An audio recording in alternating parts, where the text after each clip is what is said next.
Hello everyone. Today I am explaining the topic meaning and objectives of accounting of class 11th accountancy. Generally 10th तक आपके पास ऐसा कोई subject नहीं होता जिसमें आपको अकाउंट्स के बारे में पढ़ाया जाता है, तो ये बिल्कुल नया सब्जेक्ट होता है बच्चों के लिए। तो स्टार्टिंग में बच्चों को थोड़ी सी डिफिकल्टी आती है, बट बहुत इंटरेस्टिंग सब्जेक्ट है आपके लिए। तो सबसे पहले मैं आपको बताना चाहूँगी कि इसकी ज़रूरत क्यों होती है, need for accounting. At the end of the each year, all the businessmen want to know how much they have given. यानी एक ईयर के एंड में हर बिजनेसमैन ये जानना चाहता है कि उसने at the end of accounting year कितना प्रॉफिट अर्न किया है और लॉस कितना उसने लॉस्ट किया है, यानी कितना उसने खोया है। During the year how much amount they are liable to pay, कितना अमाउंट पे करने के लिए वो लायबल है, एंड टू होम, और किसे पे करने के लिए वो लायबल है, यानी उसने कितना पैसा किसका देना है। इसके लिए अकाउंटिंग की जरूरत होती है।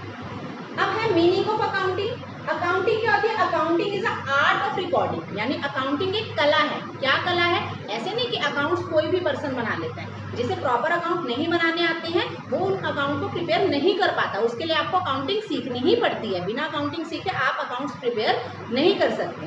तो वो एक आर्ट होती है, कला होती है। जैसे एक म्यूजिशियन है, अगर उसको अच्छा गाना गाना है तो उसके लिए उसे सीखना भी पड़ता है। ऐसा नहीं है कि ऐसे ही उसे गाना आ जाता है। इस तरह अकाउंटिंग के लिए भी उसे थ्योरी को सीखनी पड़ती है, थ्योरेटिकल नॉलेज अर्न करनी पड़ती है। तो art of recording, classifying and summarising in a significant manner, यानी वो उसमें रिकॉर्डिंग सीखता है, क्लासिफिकेशन और समराइजिंग किस तरह से किया जाता है, and in term of money, that is important, यानी मनी के टर्म में उसे कन्वर्ट किया जाता है। बिजनेस में ऐसी बहुत सारी ट्रांजेक्शन्स होती हैं जो बिजनेस के लिए बहुत इंपॉर्टेंट होती हैं, लेकिन क्योंकि हम उन्हें मनी में कन्वर्ट नहीं कर पाते। जैसे स्ट्राइक है, स्ट्राइक से एक बिजनेसमैन को कितना लॉस हुआ, ऐसा हम उसके बारे में नहीं बता सकते।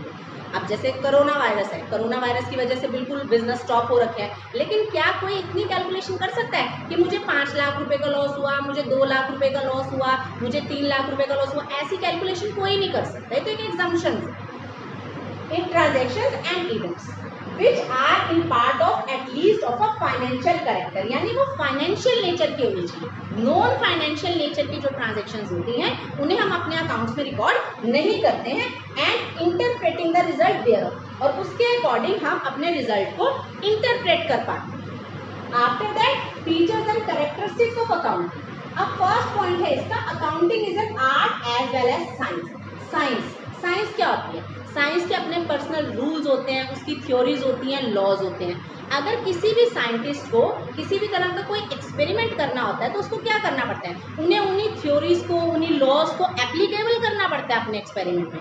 वो ऐसा नहीं कह सकता कि मैं ये एक्सपेरिमेंट्स में ये जो लॉज हैं, थ्योरीज हैं, इन्हें एप्लीकेबल नहीं करूँगा, अपने लॉज खुद बनाऊंगा। ऐसा पॉसिबल नहीं है। ऐसे अकाउंट्स के भी अपने रूल हैं। जैसे एक रूल है आपका पर्सनल अकाउंट, जब आप न्यूमेरिकल करेंगे उसमें करेंगे debit the receiver and credit the giver. तो मैं ये कहने लगूँ, ये उसका रूल है कि डेबिट हमेशा हम रिसीवर को करते हैं जिसके पास कुछ आता है, एंड क्रेडिट द गिवर जो देता है उसे हम क्रेडिट करते हैं। तो मैं ऐसा नहीं कर सकती कि नहीं मैं तो डेबिट करूंगी गिवर को और क्रेडिट करूंगी रिसीवर को। तो आप ऐसे अकाउंट्स प्रिपेयर नहीं कर सकते, उसके अपने रूल्स हैं। ऐसे ही आर्ट का मतलब होता है कम्युनिकेट करना, कि आप किस तरह से प्रेजेंट कर रहे हैं। जैसे फॉर एग्जांपल इन्वेस्टर्स हैं।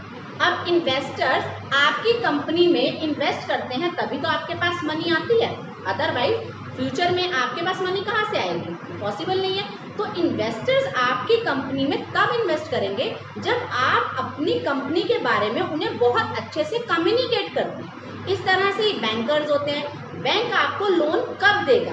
जब उसे ये पता चलेगा कि आपकी कंपनी की फाइनेंशियल पोजीशन कैसी है, तो वो आप उसे कम्युनिकेट करेंगे, तभी तो उसे पता चल पाएगा कि आप इतने कैपेबल हैं कि उस लोन की रीपेमेंट टाइमली कर सकेंगे, यानी इंटरेस्ट भी दे सकेंगे और जो उसकी लमसम पेमेंट है वो भी टाइमली दे सकेंगे। अदरवाइज तो बैंक भी आपको लोन नहीं देगा। तो ये भी एक तरह की आर्ट होती है, इसलिए कहते हैं कि जो अकाउंटिंग है वो art as well as science. Second point is recording of financial transactions only. ये मैंने आपको मीनिंग में भी बताया था कि हम सिर्फ अकाउंट्स में उन्हीं ट्रांजेक्शंस को रिकॉर्ड करते हैं which are of financial in nature. Non financial nature की जो ट्रांजेक्शंस होती हैं, चाहे वो बिजनेस के लिए इंपॉर्टेंट होती हैं, लेकिन हम उन्हें अपने अकाउंट्स में रिकॉर्ड नहीं करते। Third is recording in term of money.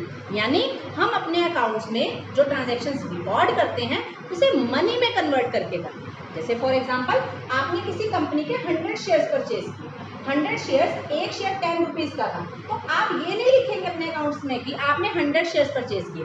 आपने एक शेयर 10 रुपीज़ का था और 100 शेयर्स परचेज किए, तो अब वो 1000 रुपीज़ के थे, तो आप 1000 रुपीज़ को रिकॉर्ड करो। समराइजिंग मीन्स क्लासिफिकेशन जब आप कर देते हैं, पहले रिकॉर्डिंग देन उसका क्लासिफिकेशन, फिर उसका समराइजिंग कर देते हैं। हम उसको समराइज करते हैं ताकि वो इजीली अंडरस्टैंड हो जाए। After that interpretation of the result, interpretation of the result यानी इस तरह से रिजल्ट को इंटरप्रेट करना ताकि जो आपकी इंटरेस्टेड पार्टीज हैं उनको वो आप कम्युनिकेट कर सके। इसीलिए नेक्स्ट पॉइंट है आपका कम्युनिकेशन। कम्युनिकेशन का मतलब है जो आपकी बिजनेस से रिलेटेड इंटरेस्टेड पार्टीज है, like investors, like creditors, like bankers, इनको शेयर होल्डर्स, गवर्नमेंट, इन सबको आप उस डाटा को कम्युनिकेट कर सके, ताकि जैसे मैंने पहले भी एग्जांपल बताया था कि बैंक आपको लोन कब देगा, तब देगा जब आपकी फाइनेंशियल पोजीशन के बारे में उसे इन्फॉर्मेशन होगी। तो अकाउंटिंग प्रिपेयर करने के बाद हम उस डाटा को इंटरेस्टेड यूजर्स को कम्युनिकेट करते हैं।